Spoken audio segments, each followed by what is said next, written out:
Hello friends, तो आज मेरे साथ हैं भाई। तो अभी मैं इधर आया था कॉफ़ी पीने के लिए बाहर, तो ये मुझे मिले हैं। आए इनसे पूछते हैं कि ये जॉब क्या करते हैं। भाई आपका नाम क्या है? अस्सलाम वालेकुम भाई, मेरा नाम शबीर दस्तगीर है। जी, तो आप किधर से हैं, पाकिस्तान या इंडिया से? मैं इंडिया से हूँ। जॉब क्या कर रहे हैं आप इधर? मैं एज यहाँ पे वेटर जॉब कर रहा हूँ। ओके, रेस्टोरेंट में और होटल में? होटल। और रहाइश और खाना? ये दोनों होटल की तरफ से। ओके, तो सैलरी क्या कितना मिल रहा है? सैलरी हैंडसम पैकेज है। तो माय फ्रेंड्स, आप भी आ सकते हैं यहाँ पर, जॉब तलाश कर सकते हैं, अपने लिए पैसा कमा सकते हैं, अपनी फैमिली के लिए पैसा कमा सकते हैं। मज़ीद मालूमात के लिए, देखने के लिए मेरे चैनल को सब्सक्राइब करें, लाइक करें और शेयर करें। तो शबीर भाई, आप बता रहे थे आप इंडिया से थे, तो इंडिया से कैसे आपको यूएई में आना हुआ? इंडिया से मैं तभी एमएनसी में काम कर रहा था। जी जी। तो पेंडेमिक आ चुका था, तो पेंडेमिक की वजह से बहुत लॉस हुआ। काफ़ी सारे जॉब्स तो बहुत सारी गई। जी जी। तो हमारे कंपनी में भी, मैं एक हेल्थ केयर कंपनी में था, तो वहाँ पर जो टेन्योर्ड थे उनकी जॉब सिक्योरिटी रह गई, और जो बंदे 2 साल 3 साल के दरमियान के बीच के जो बंदे थे उन्हें जॉब छोड़ना पड़ा। सही। तो आपने बाद में सोचा कि चलो मैं यूएई की तरफ मूव करता हूँ? हाँ, ये मुझे ख्याल तब आया जब मेरा एक बहुत ही बचपन का दोस्त यहाँ पर काम करता था, सही। तो मैंने उससे कॉल करके हेल्प मांगी कि अगर कुछ अपॉर्चुनिटी है तो बताना। जी। तो उसका बहुत बड़ा रोल है मुझे यूएई में लाने। अच्छा, तो वीज़ा आपने खुद से लिया था, विजिट वीज़े पे आए थे या कंपनी ने आपको वीज़ा दिया? वीज़ा मैंने खुद निकाला था। और विजिट वीज़ा जो विजिट वीज़ा पे मैंने खुद निकाला और था। जो 2 साल का वीज़ा वो कंपनी ने दिया आपको? 2 साल का वीज़ा वो कंपनी ने। सही। यूएई में सबसे पहले आने के लिए थोड़ा मैंने ब्लाइंड फोल्ड खेला। अपने पैसे से मैं यूएई आया, सही। फ्रेंड के पास, फ्रेंड के यहाँ स्टे किया। उसी के थ्रू मेरा इंटरव्यू हुआ होटल में, और उसी के थ्रू मेरा ट्रायल भी हुआ, तब जाके मुझे फिर यहाँ पर अजमान में जॉब मिली। देखिए दोस्तों, आप भी आ सकते हैं, आप भी पैसा कमा सकते हैं। जैसे भाई बता रहे हैं कि खुद से पैसा लगाया, ज़ाहिर इन्होंने पैसा जमा किया उधर इंडिया में, फिर वीज़ा खरीदा, टिकट खरीदा। एक्सपेंसिव तो है, लेकिन उन्होंने अपने फ्यूचर के लिए पैसा को खर्च भी किया। तो अभी आपको कंपनी की तरफ से क्या मिल रहा है? खाना क्या मिल रहा है? और रहने के लिए जो बेड स्पेस होती है यहाँ पर आम देखा जाता है, रूम कैसे आप मैनेज कर रहे हैं? फैसिलिटीज़ तो बहुत अच्छी हैं। सबसे पहले तो फूड एंड अकोमोडेशन फ्री है।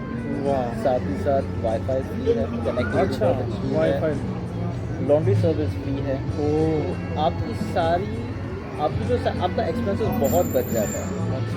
जो आपके बहुत ही ज़रूरी चीज़ें जैसे हाइजीन प्रोडक्ट्स हैं, आप बस उन्हें लेने की ज़रूरत है। अगर ऐसा आप देखें जाए तो आपकी पूरी सैलरी यहाँ पे बचती है, सही। क्योंकि ब्रेकफास्ट फ्री है, लंच डिनर फ्री है, ओके, एकोमोडेशन है। ओके। एकोमोडेशन भी बहुत ही साइज है। कितने हैं, एक रूम में मेरे साथ 4 मेट्स हैं, मेरे 4 रूममेट्स हैं, ज़बरदस्त। 4 रूममेट्स हैं, और काफ़ी स्पेस है। अच्छा। अगर आप रमादा का एकोमोडेशन देखेंगे अजमान का, तो वो काफ़ी स्पेशियस है। किचन अलग से दिया हुआ है, वॉशरूम अलग से दिया हुआ है, लॉन्ड्री अलग से दिया हुआ है, और ये सारी चीज़ें हैं काफ़ी। सही। यानी कि आप कह सकते हैं कि आप एक अच्छी कंपनी में अच्छी जॉब कर रहे हैं।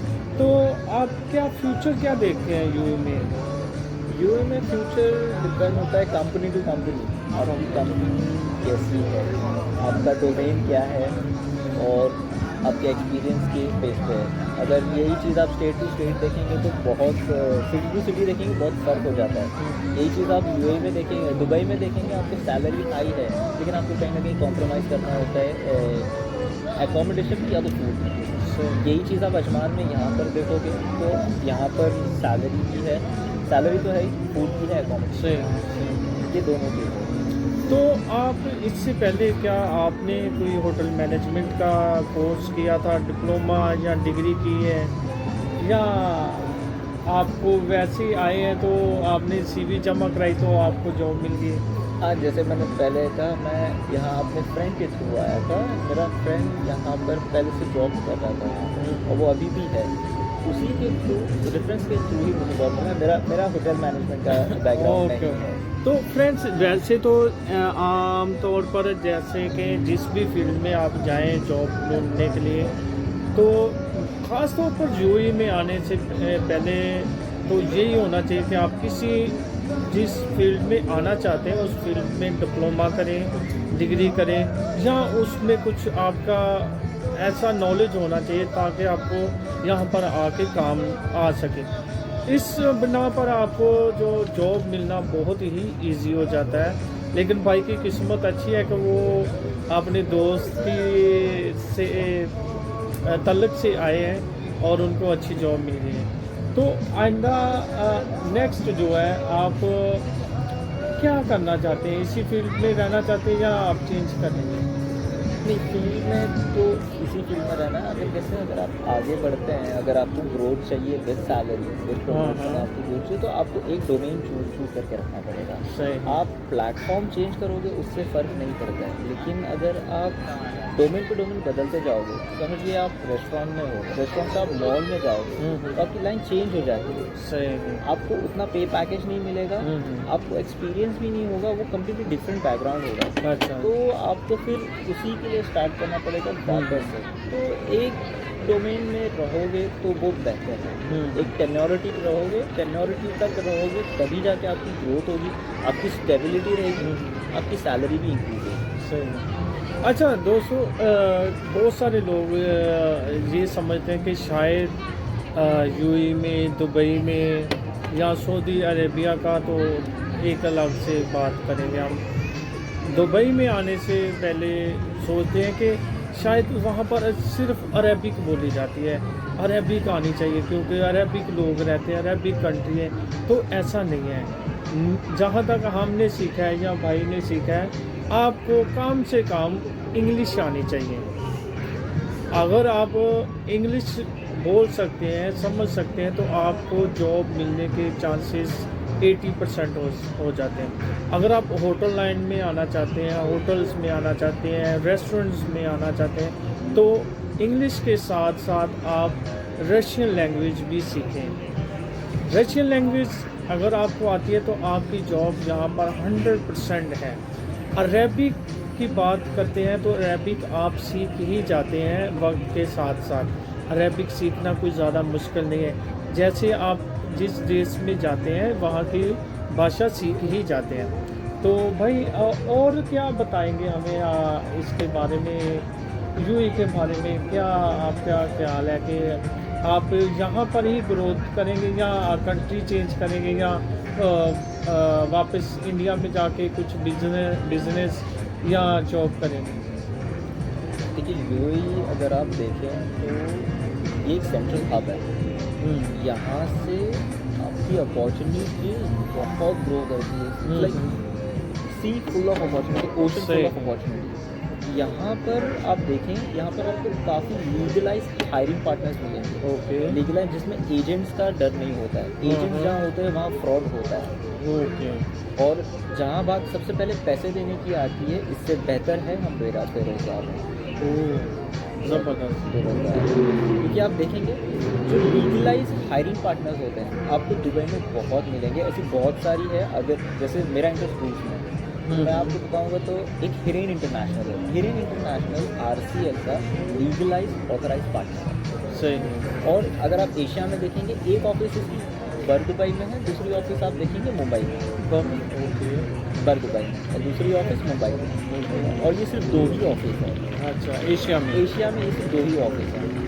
इनके अलावा अगर कोई ऑफिस आपको दिखेंगे तो वो लीगल नहीं है, क्योंकि ये डेटा आपको आरसीएल के हायरिंग पार्टनर की पोर्टल पे मिलेगा। अच्छा, मैं आपको ये बताता जाऊँ, जिस कंपनी के बारे में भाई जिक्र कर रहे हैं, ये क्रूज़ कंपनी है जो समुंदर के अंदर एक कंट्री से दूसरी कंट्री के लिए सफ़र करती है। जैसे क्रूज समझे कि एक होटल ही है जो पानी में तैरता रहता है, क्यों ऐसा ही है? जी बेशक, जी। फ्लोटिंग होटल कैसे है? फ्लोटिंग होटल कह सकते हैं। सही। तो वो आप जो है एक तो आपको इंडिया का एक्सपीरियंस हो गया और दूसरा आपको यूएई का भी एक्सपीरियंस हो गया, तो काफ़ी चांसेस बढ़ जाते हैं कि आप किसी और अच्छी कंपनी में जाके अप्लाई करें, वहाँ की जॉब हासिल कर सकें। दुबई में सबसे बेहतरीन ये हो जाता है, अगर आपने 2 साल निकाल दिए, 2 साल आपने यूएई में निकाल दिया, आपको कोई भी कंपनी आराम से आराम से 2 साल इसीलिए कहते हैं, अगर आपका एचएम बैकग्राउंड नहीं है, अगर आपने 1 साल होटल लाइन में किया तो वो एक डिप्लोमा के इक्विवेलेंट हो जाता है। और ये चीज़ अगर आपका एक्सपीरियंस 2 से 3 साल का होता है तो वो एक डिग्री के इक्विवेलेंट हो जाता है। डिग्री के इक्विवेलेंट हो जाने से क्या होता है, आपको उतनी एक्सपीरियंस है, और एक्सपीरियंस में और फ्रेशर में बहुत फ़र्क होता है। जैसे मैं आपको एक एग्जांपल दे दूँ, जी जी।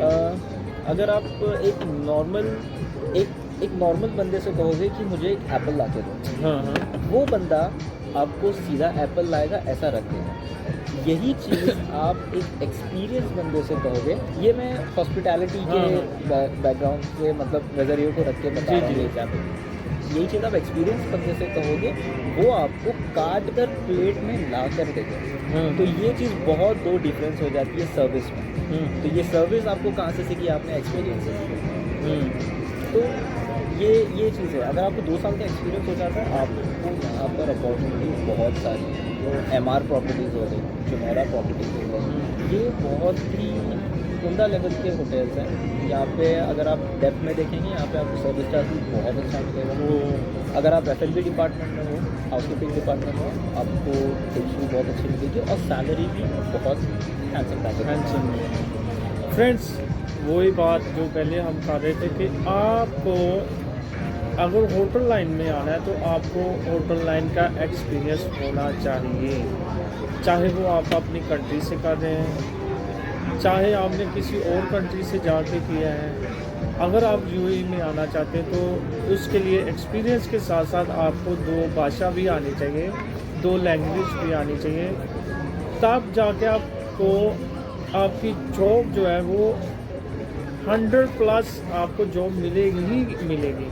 वो 2 अब मैंने आपको पहले भी बताई है, एक इंग्लिश और दूसरा रशियन, क्योंकि यूएई में सबसे ज़्यादा जो टूरिस्ट आता है वो रशिया से आता है। रशिया के साथ साथ जो भी जितनी भी कंट्रियां हैं वो सब रशियन लैंग्वेज को समझते हैं, पढ़ते हैं और बोलते भी हैं। तो इसलिए ज़्यादातर यहाँ पर रशियन लैंग्वेज को अहमियत दी जाती है। तो भाई से बात करके बहुत बहुत अच्छा लगा। उम्मीद करते हैं कि दोबारा भी मुलाकात होगी इंशाल्लाह। तो आज के लिए इतना ही। मज़ीद जानने के लिए अगर आप पूछना चाहते हैं तो कमेंट्स करें, और अगर जानना चाहते हैं तो मेरे चैनल को सब्सक्राइब करें, लाइक करें और शेयर करें। Thank you so much. Allah हाफिज़।